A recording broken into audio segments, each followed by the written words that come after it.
অনেকের মাথার উপর ছিল রাজমুকুট, কিন্তু কিছু রাজা ছিলেন যারা মানুষের অন্তরে থাকবেন চিরদিন। অশোক ছিলেন এমনই একটি নাম। পৃথিবীর ইতিহাসে অনেক রাজা এসেছেন, কিন্তু অশোকের গল্প একেবারে আলাদা। অশোক ছিলেন মৌর্য বংশের একজন শক্তিশালী সম্রাট। তার সময় ভারত ছিল অনেক বড়।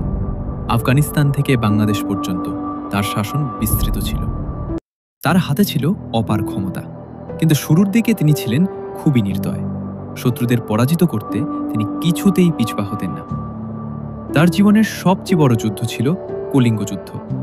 এই যুদ্ধে বহু মানুষ প্রাণ হারান, বলা হয় 1,00,000-এরও বেশি। যুদ্ধ শেষ হলে অশোক দেখেন চারপাশে শুধু লাশ, কান্না আর ধ্বংস।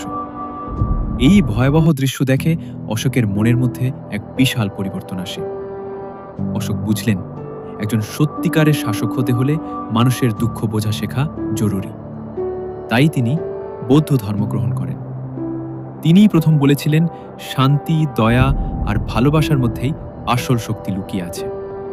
তিনি জানিয়ে দিলেন, যুদ্ধ নয়, মানবতাই হতে পারে শ্রেষ্ঠ শক্তি।